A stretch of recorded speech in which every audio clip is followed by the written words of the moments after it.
Hi everyone, welcome to the Normal Nomad. A bit of a different angle because I'm doing something a little bit different. I've decided to very late to the game and very not fully committed join Vlogmas this year. Now instead of doing a bit of everything, I thought I'll take you on a little bit of a journey, and that journey is Reverie Puzzles have created a bookish Christmas puzzle advent calendar, which is this absolutely beautiful book-shaped advent calendar. Like, just look at the artwork. It's so beautiful. But they've done this bookish advent calendar, which contains 24 little bookish themed puzzles for you to do throughout the month of December leading up to Christmas. And I thought it'd be fun just to sit down, relax, have a cup of tea, and join me as I go through these 24 puzzles during the month of December. I try to keep up. I'm going to be doing a few travel days, so I'm going to see if I can film ahead so you don't get to miss any of the puzzly goodness. But it's just going to be a very informal video for me to chat, and if you want to ask questions, please do so in the comments down below.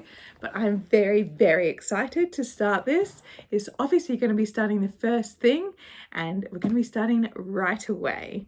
So we're going to be starting with number one, which is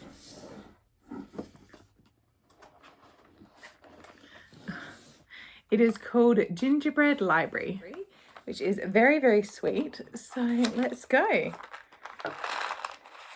I thought, whew, there they all come. A few more, come on. There we go. Tiny little pieces, my goodness. They did say this was a mini puzzle. So I'm talking about thumbnail size pieces, tiny little pieces.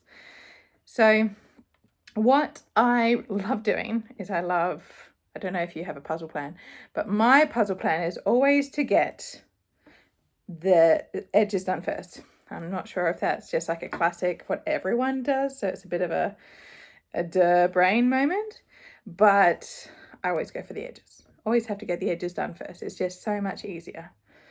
But I also thought whilst we're doing this discussion, whilst I'm doing these puzzles, I can just have a chat. So let's talk about Victober. What was Victober like? Oh, that's a tough one. Victober was actually really fun for me. I started off really strong. I hilariously did a puzzle. Started out Victober, did a puzzle, a Jane Austen puzzle as well, may I add. Speaking of Jane Austen, I have a lovely Jane Austen teacup right here.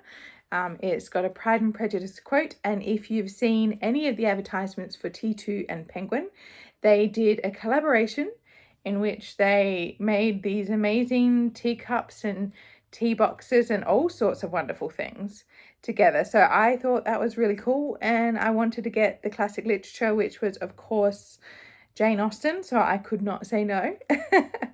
But otherwise, I started off strong. I started off reading Silas, Marner by George Eliot, and I thoroughly enjoyed this one. It was very light. It's a short, light Victorian read, but I really like that one. I really love exploring more and more of George Eliot's writing. I think it's a really fascinating style, and she's always been quite definite. Like, for me, I always feel like she's this like big, intimidating female writer who had these grand theories, and it doesn't seem approachable. And I suppose that's mainly because most of my exposure came from when I was 11 watching Pride and Prejudice and having a wonderful time there. So I just really gravitated straight to, Jane Eyre and Jane Austen and all the Brontes and things like that. But ever since doing Victober and finding wonderful people that I can read with, and doing some wonderful buddy reads, I've been thoroughly enjoying exploring George Eliot. I think her writing is beautiful, and it should definitely be explored a lot more, like a lot more. And so for me, just to have that sheer joy of even reading a short George Eliot is wonderful, and it's just having that moment of connection with her, because my first George Eliot was Middlemarch, which I know is huge and is not everyone's cup of tea, but it was just such a beautiful book. It's such a beautiful book, and I really do recommend people try and attempt Middlemarch, because it's definitely worth it. The amount of like beautiful writing you get is stunning. Oh my god, the pieces are tiny. Some of them are still stuck together, but I won't hold that against them. That's going to give me a bit of an early minute, so I'll take it. But yeah, so Silas Marner was great. It was a very sweet, short book. Definitely knew where I was going straight away, no doubt about that. But yeah, otherwise, my next pickup for Victober was Hester. And I have to admit, I loved this book because it was really following these two very headstrong, very clever women, who obviously, given the time that they grew up in and given their society, there was some freedom in a way for them to be who they were, but there wasn't in many respects. And it's difficult to navigate what Margaret Oliphant was really trying to portray here. I wasn't a huge fan of pitting them against each other. That annoyed me. You know, these two defiantly headstrong women who basically so alike that they don't like each other. For me, I would much have rathered having that opposition being seen and welcome and having that challenge being felt. I thought that would have been a lot more interesting in a narrative, but we are talking about a book that's written in the 1800s. So having strong women alone, but strong women in a financing banking sphere alone is huge. So that was amazing. But yeah, so this was a really, really good read. So Catherine Vernon was jilted and kind of by her cousin.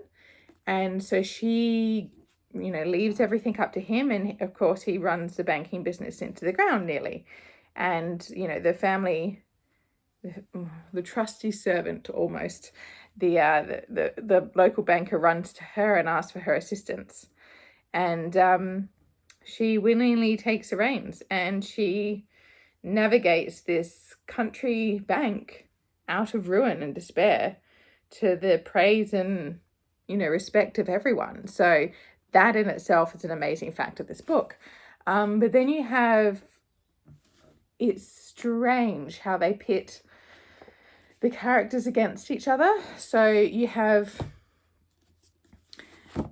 Catherine basically becomes, how do I put this? She basically creates a system in which she controls everyone's lives around her, all her cousins and things like that, all the dependents that come to depend on Catherine and resent her for it because she's not very nice.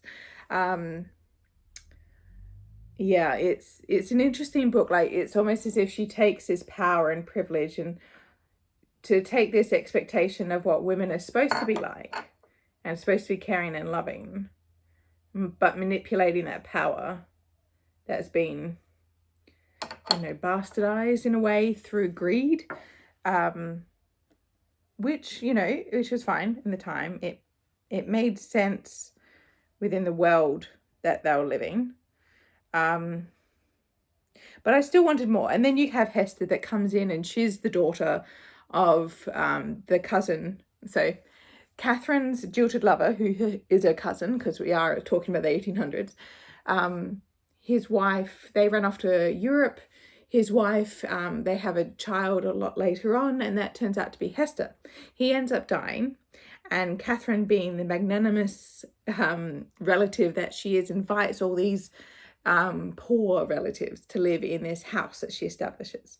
And within this house, Hester resides and basically hates Catherine for how she treats everyone, how she treats her mother. It's not great. It's just not great.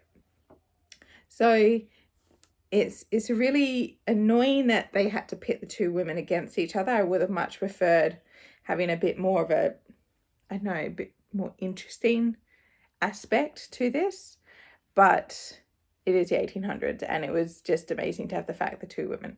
Did I expect much of the story that came out? No, I didn't. I was greatly shocked in some aspects. I thought they did that very well.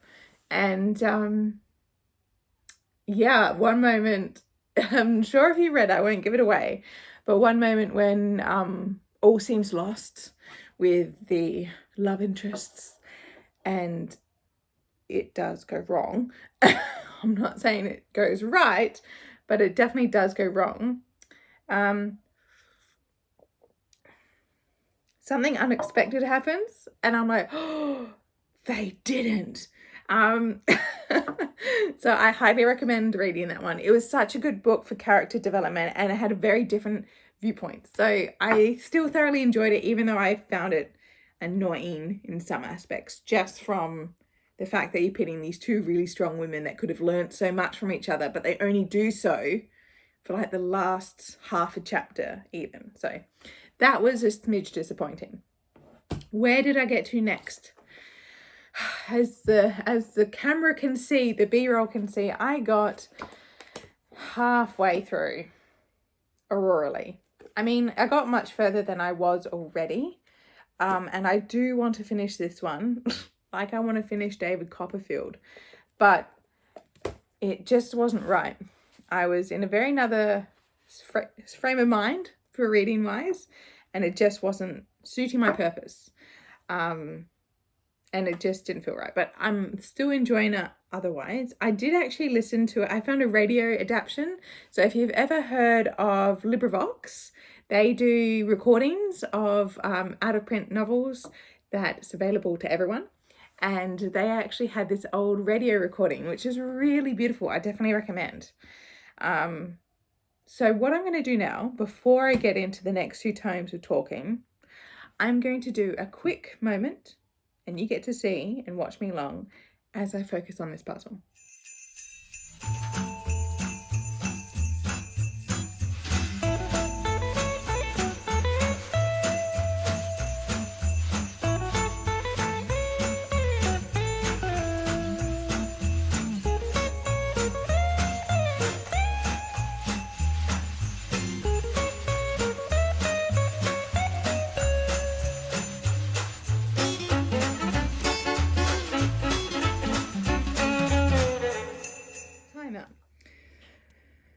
Let's talk David Copperfield. Why do I want to read this book? Not only is it a classic, I've read quite a number of Dickens, but I've also wanted to read this book because Barbara Kingsolver, who is one of my favourite writers, has released this year Demon Copperhead. And I wanted to read that book as soon as I heard it was coming out. And the fact that it is more of a modern retelling of David Copperfield, I wanted to read the original because I wanted to know the source text of where it came from. Now, why do I think this is not the right time for me? One, it's a very lengthy, arduous, self-reflective first-person narrative. And I've read lengthy Dickens. It's not like it's something that I've never done before. But there was a little bit more of intrigue and plot when he writes in third person, because I find in that situation, you don't know what's going on. Where in a reflective first person, you don't get a choice. The author does know what's happened, and they're basically telling you the story as best they can. So yes, I'm having difficulty finishing this one, but I endeavour to get the audiobook. It's read by the lovely Richard Armitage, and I intend to read that one very soon. Now, I thought I'd get to the very last book that was on my TBR before I finish this puzzle and have my first Christmas Advent Calendar puzzle done for the year, and that is Struggle for Fame. and I am desperate to read this book. The fact I didn't pick it up was very disappointing, but I was having a lot of fun with Hester, and then I was having a lot of fun with other books, and then I came back to finish Hester at the last minute. But this is a reprinted book. It's like a recovered series. So it's by Tramp Press Rediscovered Voices series #1. And this is a beautiful production. This is just a beautifully produced book. It is just stunning.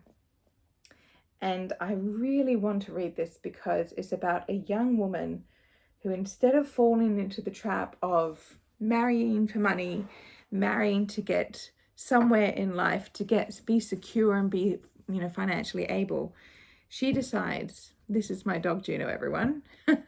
She'll just wander in and out when she pleases. She decides to just follow her own path. And by doing that, she moves to London from West Island to write. And it's the Bohemian society that she finds herself in, and all the drama and all the struggles there too. So I picked this one because there would be a good representation of different classes and different struggles and different social issues, because there's so many different various classes in this Bohemian structure. So I really want to read this one. Not only is the cover just stunning, just beautiful quality, but I think it's just going to be a really beautiful read. So those were the books that I didn't get to for Victober, but I fully intend to get to very soon, especially A Struggle for Fame.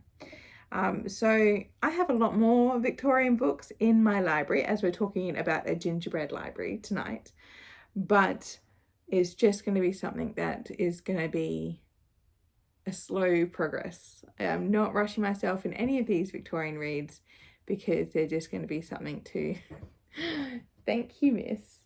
It's just going to be something that I get to progressively. So please enjoy the rest of my puzzle and my dog, who's just made an appearance. We'll finish off the first video for the first gingerbread library advent calendar bookish puzzle from Reverie. Thanks for watching.